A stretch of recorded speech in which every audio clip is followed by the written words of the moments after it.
अस्सलाम वालेकुम। उम्मीद है आप सब खैरियत से होंगे। आज की ये प्रेजेंटेशन बेसिकली मैं वापस रिकॉर्ड कर रहा हूँ माजरत के साथ। पिछले प्रेजेंटेशन में आवाज़ का साउंड का कोई मसला था जिस वजह से आवाज़ सही से आ नहीं रही थी। तो इस हिसाब इसकी वजह से मैं वापस ये रिकॉर्ड कर रहा हूँ इंशाल्लाह। इस होपफुली इस बार आवाज़ वॉल्यूम और साउंड क्लियर होगा। अच्छा, आज की प्रेजेंटेशन बेसिकली किसी स्टॉक को टारगेट नहीं कर रही, ना ही किसी मैं ये बता रहा हूँ कि सेक्टर को फोकस करना चाहिए, ना ही मैं किसी डिविडेंड की अनाउंसमेंट की बात कर रहा हूँ और ना ही मार्केट की और करंट परफॉर्मेंस की बात कर रहा हूँ। आज की प्रेजेंटेशन बेसिकली उन लोगों के लिए जो स्टॉक एक्सचेंज में नए, और वो अक्सर बेशतर मैं ऐसे कमेंट्स देखता हूँ जिसमें ये लिखा होता है कि हमने इस जगह इन्वेस्ट किया है, इस स्टॉक को बाय किया है, लेकिन वो बाय करते ही नीचे आके तब क्या किया जाए। अच्छा, उन लोगों के लिए जो स्टॉक में नहीं हुए और जिनको पता नहीं है, तो बेसिकली आज की प्रेजेंटेशन इस तरह कवर करके hopefully end of this presentation, जो कि 8 से 10 मिनट की है, तो आपको एटलीस्ट ये पता चल जाएगा कि आप किस तरह सिक्योरली इन्वेस्ट कर सकते हैं स्टॉक मार्केट में, या क्या अदर ऑप्शन है स्टॉक मार्केट के अलावा। प्रेजेंटेशन पे आगे बढ़ने से पहले एक रिक्वेस्ट है कि अपने चैनल को लाइक एंड सब्सक्राइब नहीं किया तो लाइक एंड सब्सक्राइब कर लें। इंशाल्लाह मजीद इंफॉर्मेटिव वीडियोस आती रहेंगी। सबसे पहले तो इन्वेस्टमेंट टाइप्स की बात करें। इन्वेस्टमेंट टाइप्स मैं आज जो प्रेजेंटेशन में कवर कर रहा हूँ वो तीन है, लेकिन इससे ज़्यादा हो सकते हैं। मेरी जो पहली टाइप है स्टॉक, स्टॉक्स से मुराद पाकिस्तान स्टॉक एक्सचेंज। दूसरी मेरी म्यूचुअल फंड्स है कि पूल ऑफ फंड्स हैं जिधर इन्वेस्ट करो और यूनिट्स मिल जाए। तीसरी सुकूक है, मतलब फाइनेंसिंग, डेट फाइनेंसिंग। और इसके अलावा भी बहुत सी टाइप्स इन्वेस्टमेंट की होती है जिसमें रियल एस्टेट हो गया, ब्रोकरेज हो गया, बाइंग एंड सेलिंग हो गया, रिटेल हो गया, कमर्शियल हो गया, इस तरह की सारी चीज़ें भी होती हैं।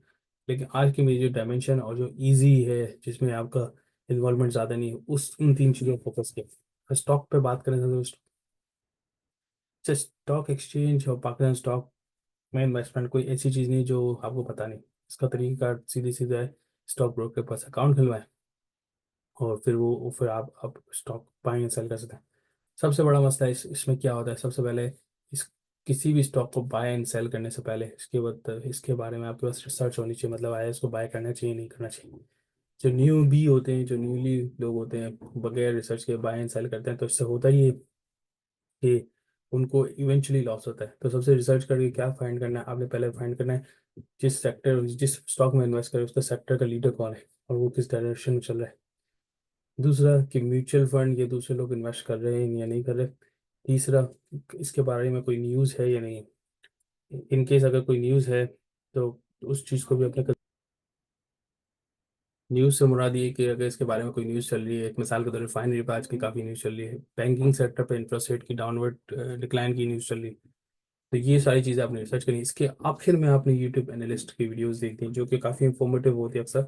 तो उन एनालिस्ट की वीडियोस देखने से ये होगा कि आपको पता चलेगा जो आपने रिसर्च की और जो रिजल्ट निकला रिसर्च के बाद, मिसाल के तौर पर आपको रिसर्च करने के बाद आपको लगा बहुत अच्छा शेयर है और यूट्यूब एनालिस्ट भी अपनी अपनी ब्रीफिंग के बाद बता रहे हैं अच्छा शेयर है, तो आई थिंक हम फिर यूट्यूब एनालिस्ट को मानना चाहिए। अगर आप रिसर्च करते हैं आपके मुताबिक गलत शेयर, अच्छा शेयर नहीं है, फ्यूचर नहीं है इसका अच्छा, यूट्यूब एनालिस्ट बोल रहे हैं कि इसको बाय करो, तो मेरे ख्याल में फिर आपने एहतियात करनी। और आखिरी चीज़ जो मैंने मेंशन नहीं की, ब्रोकर जब ब्रोकर के पास अकाउंट खुलवाते हैं तो अक्सर वो बेशतर वो ऐसे शेयर्स रिकमेंड करता है जो ज़रूरी नहीं है हर शेयर वो जो रिकमेंड करे अच्छा हो।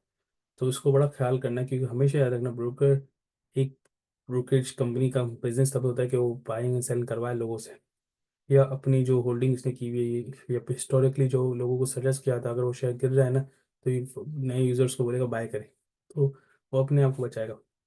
अच्छा, स्टॉक एक्सचेंज में इन्वेस्ट करने की कॉस्ट क्या है, मतलब इसकी फ़ीस क्या लगती है। भाई इसकी फ़ीस सिंपल सिंपल ये फ़ीस है कि जब आप बाय करोगे तो ब्रोकरेज हाउस पर शेयर पे पैसे कुछ काट लेगी, बहुत बहुत स्मॉल परसेंटेज होता है जो पता नहीं चलता। मिसाल 100 रुपये का शेयर है तो उसमें 0.25 कटेगा शायद, एग्जैक्टली नहीं पता, हर ब्रोकरेज वाइज वेरी करता है, लेकिन बहुत बहुत मामूली सा अमाउंट होता है। आप ये स्टॉक के बारे में हो गया। अब दूसरा mode of investment mutual fund होता है। जब म्यूचुअल फंड का मतलब ही है म्यूचुअल फंड्स, मतलब पूल ऑफ फंड एक जगह इन्वेस्ट होता है और ये फंड को कई जगह इन्वेस्ट करते हैं। पूल लोगों से पैसे लेते हैं, पूल में जमा करते हैं और ये पूल से कई जगह इन्वेस्ट करते हैं। उससे जो रिटर्न आता है वो लोगों को बांटते हैं। तो जैसे कि म्यूचुअल फंड्स के लिए बहुत सारे एग्जांपल्स मौजूद है, जिस पर अलामीन हो गया, नाफा हो गया, एमसीबी फंड्स हो गया, बहुत बड़े बड़े नाम है। अच्छा, अब इसके लिए हमें पता कैसे चले भाई किस फंड में इन्वेस्ट करें। भाई इसके लिए आपको सीधा सीधा हल ये सोल्यूशन ये, आप जितने भी जो जो फंड में, आप पहले तो गूगल पे जाकर लिस्ट डाउन कर सकते हैं, list list of mutual funds operating in Pakistan, fund managers operating Pakistan. तो लिस्ट डाउन कर देगा यूबीएल, अलमीन, एमसी फंड, नाफा फंड, और जो भी मीज़ान फंड और जो भी फंड्स हैं वो लिस्ट डाउन कर लेगा। फिर इसके बाद आपने मज़ीद रिसर्च करनी इस तरह से कि कौन सा फंड ज़्यादा रिटर्न देता है। वो कैसे पता चलेगा? वो बेसिकली ऐसे पता चलेगा, गूगल पे लिखना, मिसाल के तौर पर आपने सर्च किया कि आपने लिस्ट डाउन ऑफ द सारे फंड्स, लिस्ट डाउन निकाल ली। इसके बाद आपने गूगल पे लिखना है let's say UBL Al-Ameen fund manager report, MCB funds fund manager report, नाफा फंड्स मैनेजर रिपोर्ट। तो मैनेजर फंड मैनेजर रिपोर्ट आएगी ना, उसमें आपको पास लिखा होगा कि इनने हिस्टोरिकली क्या अचीव किया परसेंटेज रिटर्न वाइज। तो बस एक चीज़। दूसरी चीज़, म्यूचुअल फंड्स तो बहुत बड़ा टर्म है। इसकी भी डिवाइड होता है मजीद नीचे सब कैटेगरीज में। म्यूचुअल फंड में कोई एक इक्विटी बेस्ड फंड होता है, कुछ कैश और लिक्विड बेस्ड होता है, कुछ और सेक्टर वाइज भी फंड होते हैं जो मैंने मेंशन नहीं किया। आसान अल्फाज में मैंने दो कैटेगरी में बांटा है, इक्विटी और कैश। इक्विटी जो थोड़ा सा रिस्की होता है, जो म्यूचुअल फंड सिर्फ और सिर्फ उसमें इन्वेस्ट करता है जो स्टॉक एक्सचेंज में, वो इक्विटी फंड होता है। और जो mutual fund liquid investment, liquid जगहों पे इन्वेस्ट करते हैं, मतलब हाईली लिक्विड, मिसाल के तौर पर सेविंग अकाउंट में इन्वेस्ट करेगा डिफरेंट कंपनीज की, डेट इंस्ट्रूमेंट में इन्वेस्ट करेगा, हाईली लिक्विड डेट इंस्ट्रूमेंट की, तो वो लिक्विड फंड होता है। जो कि ज़्यादा बेनिफिट, मतलब ज़्यादा कम कम कम इसका रिटर्न होता है, लेकिन सिक्योर ज़्यादा होता है। इसका ज़्यादा रिटर्न होता है लेकिन सिक्योर कम होता है, लेकिन इसमें रिस्क भी ज़्यादा है एट द सेम टाइम। और कैश वाले में रिस्क कम है। अच्छा, मिसाल के तो इक्विटी फंड अगर बात करूँ तो इक्विटी की सीधी सीधी मिसाल ले लो। अगर आज अ, मारी पेट्रोलियम में, मिसाल के तौर पे किसी इक्विटी फंड, म्यूचुअल फंड में इक्विटी फंड था, इक्विटी फंड ने मारी पेट्रोलियम लिया हुआ था 1700-1800 रुपये, 1700-1800 रुपये पे। आज 3-3.5 हज़ार का हो गया, तो डबल हो गया। ठीक है। एट द सेम टाइम इसी इक्विटी फंड ने कोई ऐसा स्टॉक लिया हुआ जो आधा हो गया। कोई भी स्टॉक उठा ले, जो आयशा स्टील हो गया, 10 रुपये पे उठाया ना 6.5 पे हो गया। तो कोई भी इस तरह, तो इक्विटी बेस, इक्विटी पे बड़ा रिस्क है। तो आप इनकी फंड मैनेजर रिपोर्ट से आप देख सकते हैं कंपनी के, जैसे एमसी फंड है, इसके कौन कौन से फंड्स हैं इक्विटी में, कौन से कैश में, कौन सा अदर फंड है, और उसके रिटर्न भी देख सकते हैं। तो ये आपकी रिसर्च क्राइटेरिया हो गया। अच्छा, इन्वेस्टमेंट फंड, इसका सबसे ज़्यादा बेनिफिट क्या है म्यूचुअल फंड में? सबसे ज़्यादा बेनिफिट है इसमें, आपने अपनी रिसर्च नहीं करी। आपने सिर्फ इस हद तक रिसर्च करनी है कि इसके फंड मैनेजर रिपोर्ट में इसका रिटर्न देखें। बाकी जो भी है ना, वो फंड मैनेजर, जो म्यूचुअल फंड कंपनी है ना, जैसे अलमीन है, उसने फंड मैनेजर्स हायर किए हुए और वो रिसर्च करते हैं, मार्केट चेक करते हैं, एजीएम्स में जाते हैं, सब कुछ करते हैं, और पता लगाते हैं भाई कौन सा शेयर अच्छा है, उस हिसाब से बाइंग एंड सेलिंग करते हैं अपने म्यूचुअल फंड के प्रॉफिट को बढ़ाने के लिए। तो इसमें आपने अपना मगजमारी बोले या आपने अपना दिमाग नहीं लगाना। अच्छा, अब इसका कॉस्ट क्या है भाई? इसकी कॉस्ट सिंपल ये है, front end and back and. अच्छा, कुछ फ्रंट एंड चार्ज करते हैं, कुछ बैक एंड चार्ज करते हैं। फ्रंट एंड क्या है, बैक एंड क्या है? फ्रंट एंड मतलब जब आप इसकी म्यूचुअल फंड में इन्वेस्ट करोगे ना, तो वो यूनिट इशू करता है। तो बाइंग बाइंग पे फ्रंट बोलेंगे, बैक एंड मतलब रिडीम करें जब सेल करेंगे तो बैक एंड बोलेंगे। तो उस पर एक छोटी परसेंटेज काटता है। तो ये फ्रंट एंड का, ज़्यादातर लोग बैक एंड काटता है, फ्रंट एंड नहीं काटता। तो जो कुछ फाइन स्मॉल अमाउंट होता है वो भी। लेकिन इसका एडवांटेज जैसे मैंने जिक्र किया कि आपने अपने दिमाग नहीं लगाना, सिर्फ और सिर्फ बैठ के देखना है, खुद ही इन्वेस्ट करेगा, पैसा डबल करके दे, डबल तो नहीं बोलेंगे, तो ग्रो करेंगे स्लोली। लेकिन at the same time equity पे लॉस भी हो सकता है। अच्छा, डेट एंड सुकूक, ये थोड़ा सा मुश्किल चीज़ है।